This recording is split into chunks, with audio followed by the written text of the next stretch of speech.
goes.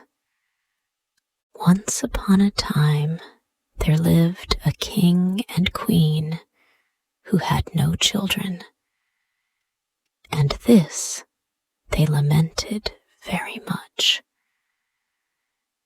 But one day, as the queen was walking by the side of the river, a little fish lifted its head out of the water and said, "Your wish shall be fulfilled, and you shall soon have a daughter."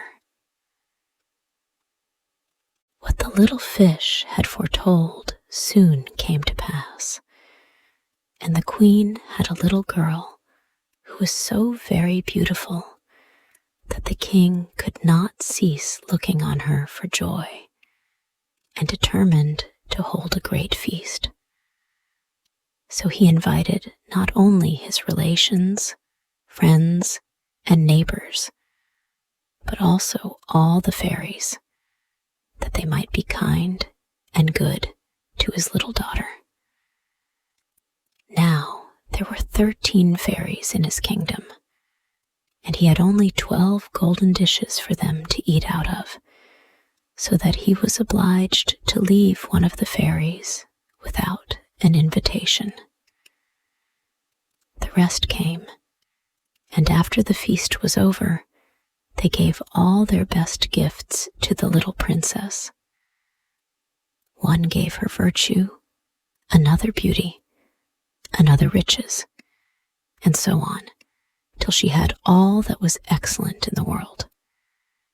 When 11 had done blessing her, the 13th, who had not been invited and was very angry on that account, came in and determined to take her revenge.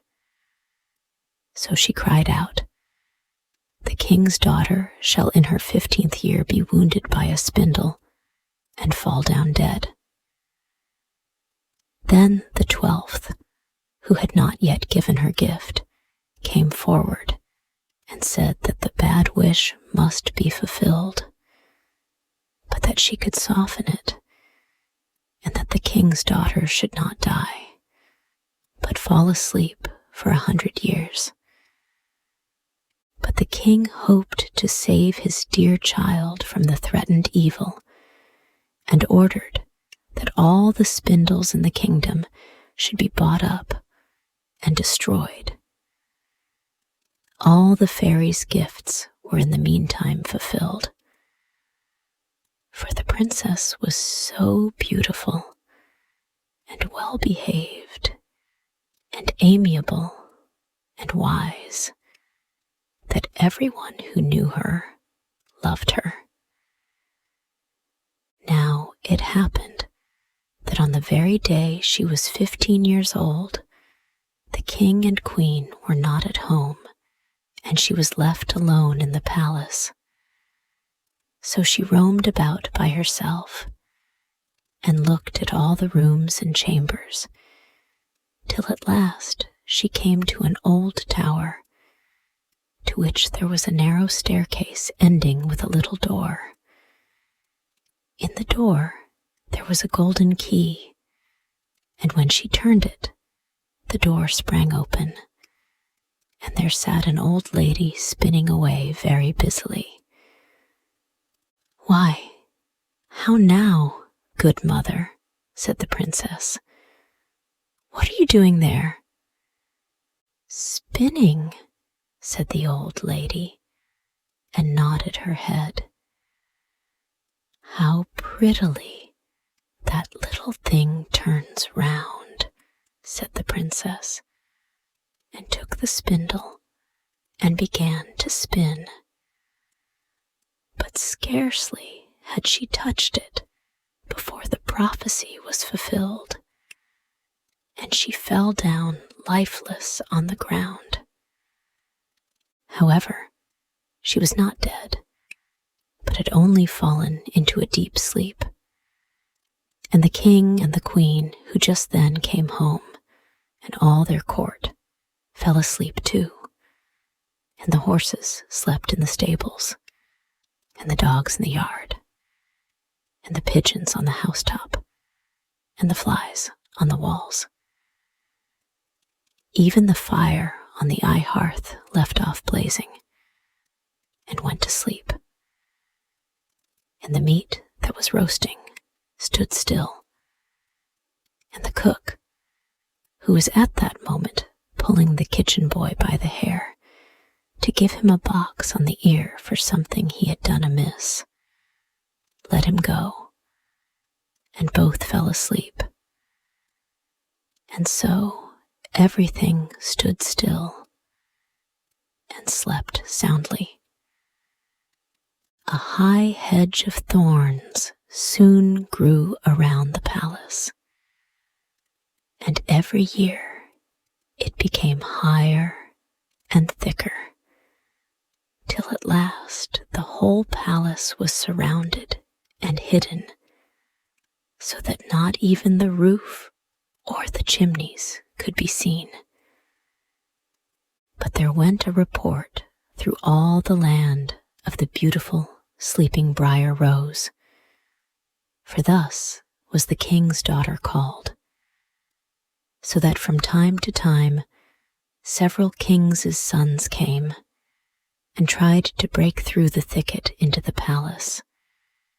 This they could never do, for the thorns and bushes laid hold of them as it were with hands, and there they stuck fast and died miserably. After many, many years, there came another king's son into that land, and an old man told him the story of the thicket of thorns, and how a beautiful palace stood behind it, in which was a wondrous princess called Briar Rose, asleep with all her court. He told, too, how he had heard from his grandfather that many, many princes had come and had tried to break through the thicket, but had stuck fast and died. Then the young prince said, "All this shall not frighten me. I will go and see Briar Rose." The old man tried to dissuade him, but he persisted in going. Now that very day 100 years were completed, and as the prince came to the thicket, he saw nothing but beautiful flowering shrubs, through which he passed with ease, and they closed after him as firm as ever. Then he came at last to the palace, and there in the yard lay the dogs asleep, and the horses in the stables, and on the roof sat the pigeons fast asleep with their heads under their wings. And when he came into the palace, the flies slept on the walls, and the cook in the kitchen was still holding up her hand as if she would beat the boy, and the maid sat with a black fowl in her hand, ready to be plucked.